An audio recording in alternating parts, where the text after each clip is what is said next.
Ignition sequence starts. 6, 5, 4, 3, 2, 1, 0. Liftoff. We have a liftoff.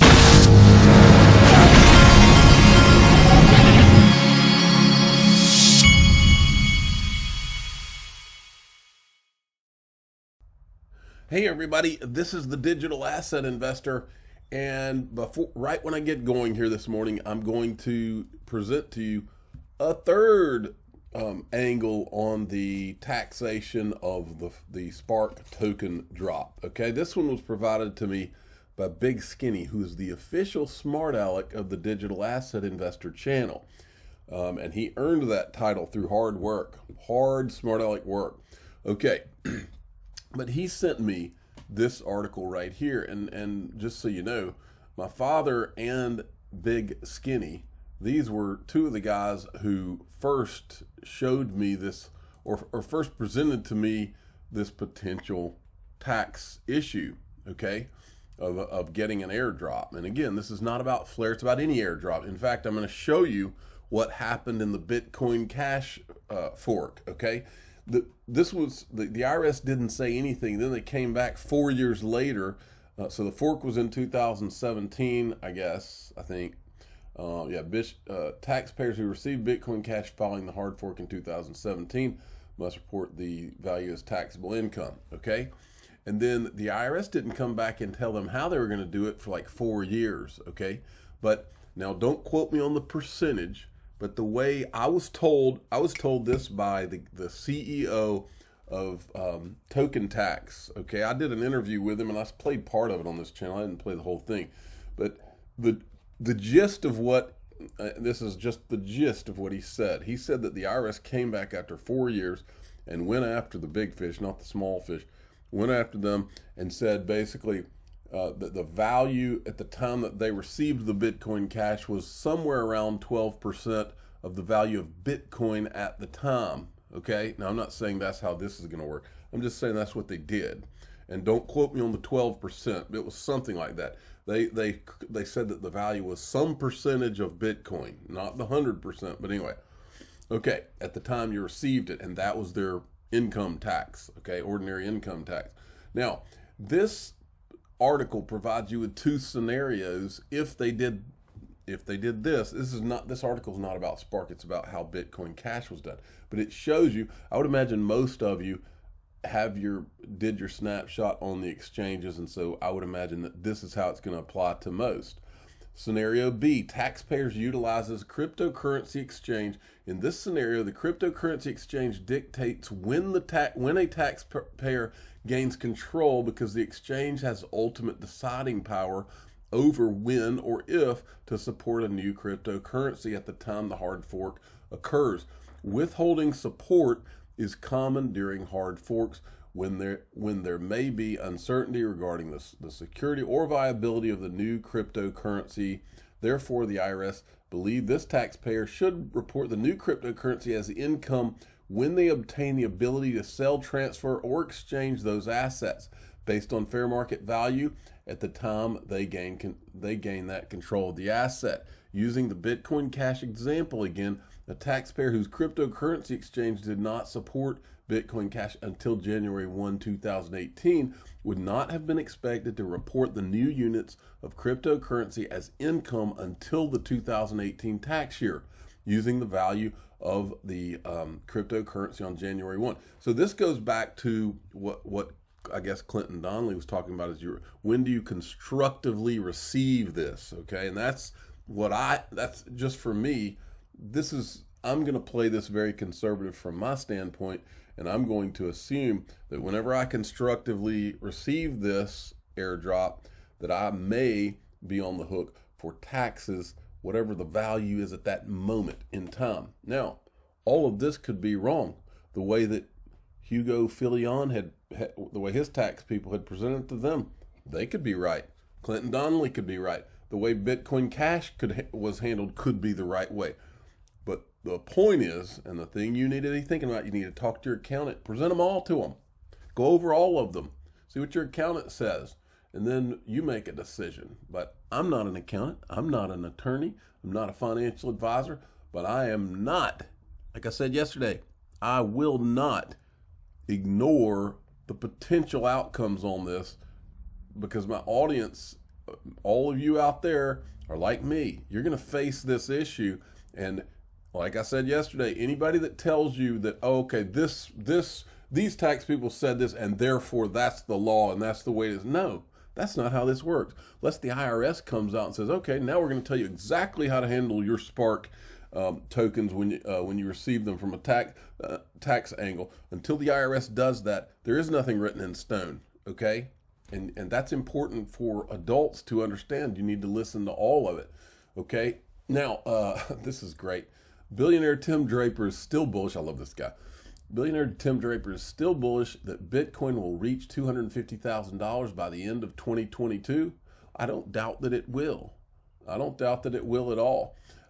Then this is probably the most important tweet I've seen in the last month. John Deaton, the Wall Street Journal and the Washington Post and the New York Times and Eric Lipton, New York Times, Julia Chatterley, CNN, need to expose this. Clayton and Hinman need to answer. This article, I don't normally read articles in full, but this one's worth it.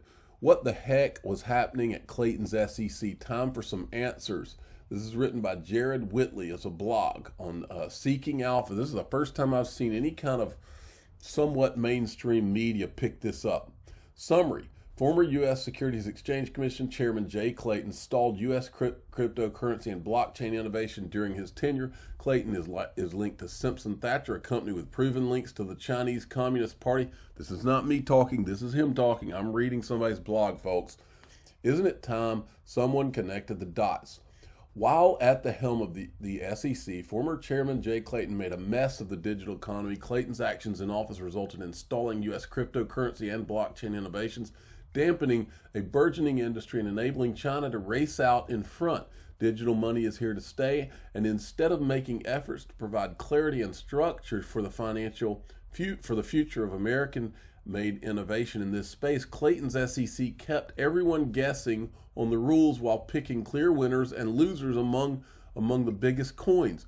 But what if Clayton's approach was intentional? What if the lawsuits, the flip-flopping, and the uncertainty all weren't from a lack of knowledge or resources, but rather a well-thought-out strategy to advance his financial interests?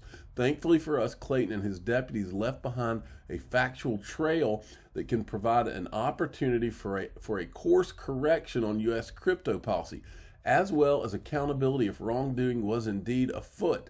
On December 22nd, Clayton dropped an 11th hour lawsuit against crypto innovator Ripple Labs. The announcement of this lawsuit came just 12 hours before Clayton resigned from the SEC.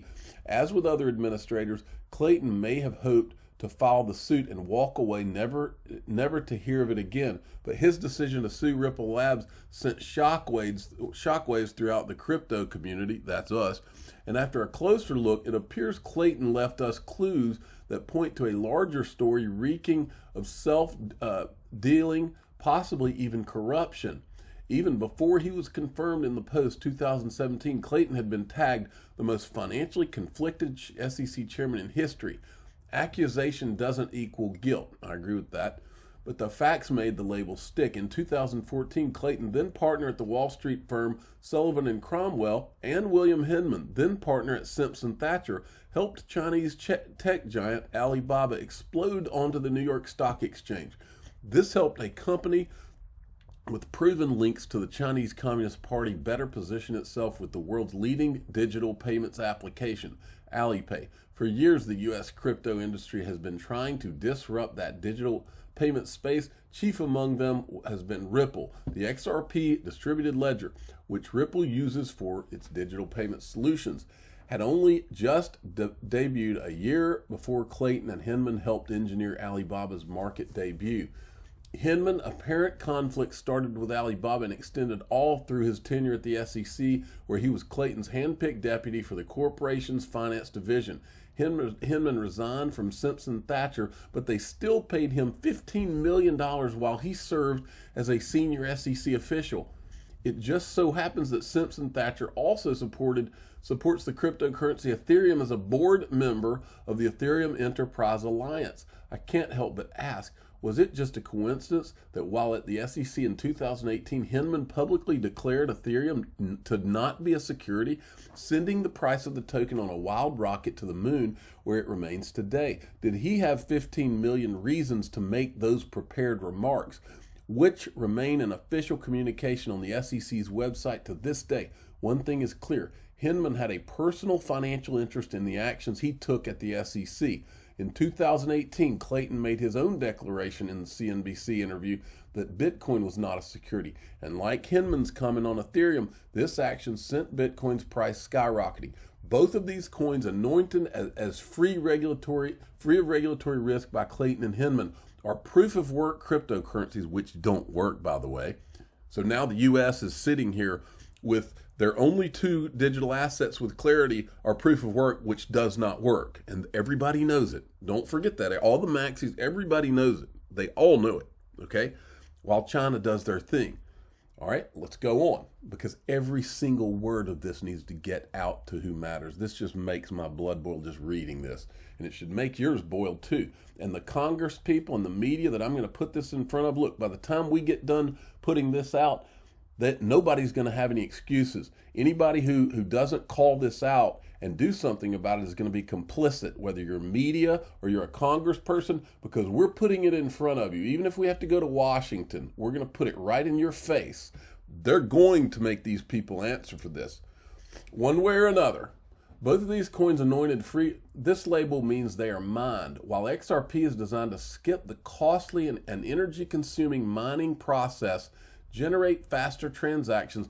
Was it a coincidence that after both officials declared Bitcoin and Ethereum to not be securities and increased market interest in them, Simpson Thacher took a Chinese company public that manufactures crypto mining equipment? It is well documented that a hedge fund named One River Digital Asset Management made a $1 billion bet on Bitcoin and Ethereum after Clayton's SEC declared that they are not securities. Soon after Clayton filed the SEC lawsuit against Ripple that crashed the value of the leading non-mined token XRP, alleging that it has been an unregistered security for 7 years. Weeks later, One River hired Jay Clayton to a senior position at the hedge fund. Hinman is now back at Simpson Thacher. Now China has rolled out its own sovereign digital currency, the digital yuan, a means by which it intends to use to gain competitive advantage over Western crypto innovators like Ripple. It was activated on Alipay in May while Ripple battled the SEC lawsuit in the Southern District of New York. None of the troubling facts that I've laid out here are in dispute by Clayton, Hinman, Simpson Thacher, or One River, nor is the chronology of how they happened. Isn't it time they answered the questions that inevitably arise when anyone connects the dots? Well, this is even worse than this, because after Clayton went to One River and after everything I just read to you in this article, now he's like a regular staple on CNBC. And Andrew Ross Sorkin has him on there. I think he had him on yesterday because I showed it. I was sickened by it. And not only do they have him on there like he's this legit figure, but they have him on there and they don't ask him any of these questions, which to me, you have to start asking questions about CNBC, which we will do on this channel. Don't worry, just give me time, okay? But this, we're not letting go of. And here we go, folks. I'm going to start here. I put this out.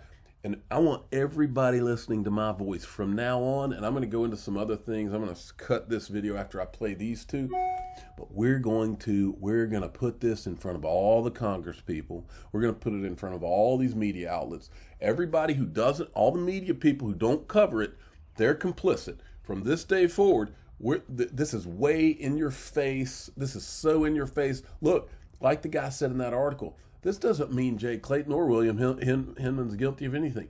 It just means that somebody's got to ask the questions.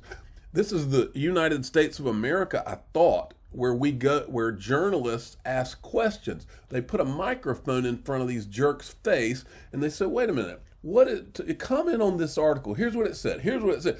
What is your response to this? You don't think you had a conflict of interest? Why is nobody sticking that microphone in that guy's face?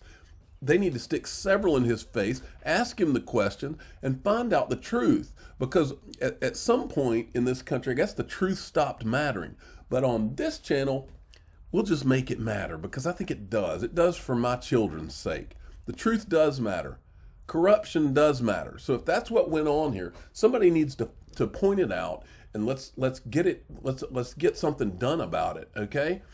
Especially if that article's even halfway true. Well, the whole article's true in terms of what happened, but if it's true that there was something nefarious going on for the sake of the United States, something needs to be done about it. We can't have corruption and have a, if you want to have a banana republic now, that's different. If you want to have a legit country going forward, you got to do something about it. Listen to this. This was a video from before. This was from before Jay Clayton was brought in, or like right around the time he was brought in as chairman.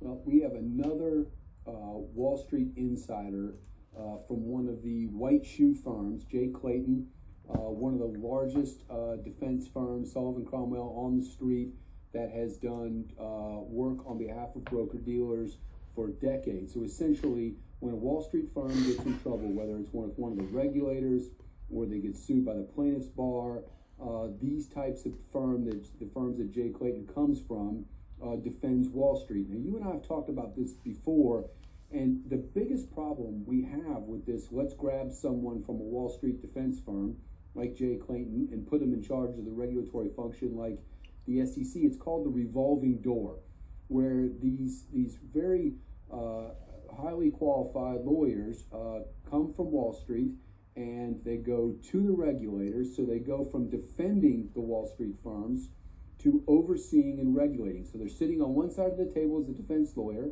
and then quite frankly, within a week or two, they're now sitting in the regulator chair, regulating their old clients, their old friends at their firm. And it's the revolving door, back and forth, back and forth. And as a result, you get this old boy network, all from Ivy League schools, all highly educated, going back and forth from the regulatory side to the defense side. And it's a very chummy, very close relationship. No one wants to ruffle any feathers, because think about it. If you're on the regulatory side and you cause too big of a problem, you're really banging heads. You go in there and you really come in with a big stick and you really go after people aggressively. When your term is over with the SEC and you've ruffled too many feathers, you've carried too big of a stick, who's going to hire you back on the defense side to represent the people that you, for goodness sakes, you just tried to put in jail or you just tried to go after? So it creates this very incestuous, chummy relationship called the revolving door back and forth. Okay, and then there's this. Same guy. Understands what the words conflict of interest mean. I mean, it's so, you know, Mr. Clayton, highly educated, highly skilled defense lawyer, but the conflicts of interest, whether it be through this revolving door, whether it be, you know, your wife running Goldman Sachs, how in the world is he going to run an agency with his wife sitting across the dinner table from the wealth management side? It's unbelievable to me how we keep making this mistake over and over again. And when we wonder why every 5, 6, 7 years we have the economic downturn of the century, and it's due to the conflicts of interest that are pervasive on Wall Street and now are pervasive in our regulators through this revolving door and then family connections. Exactamundo. Now, I wanted to show you this before I go. Crypto analytics firm Sentiment says XRP and 4 large cap altcoins are flashing bullish signals. This is from this Daily Hodl article, and it says here, with altcoin downturn continuing, sentiment toward top caps like Ethereum, XRP, ADA, and DOT have all turned negative. Historically, crowd fear is the time to scoop up more assets. Exactly, I like that word. That's a thumbnail. Crowd fear is a time to scoop up more assets. Now, this is from a tweet, which is this Sentiment company, with all the, and so they were basically showing the sentiment, and when it gets really negative, that's the buying time. That's how I've done in this space from day one, and I will continue to do so. I'm the digital asset investor. I'm not an investment advisor. This is for entertainment purposes only. Please subscribe, hit the like button, tell your friends and family that Sentiment says we've got some flashing bullish signals, and because of crowd fear. Thanks for listening.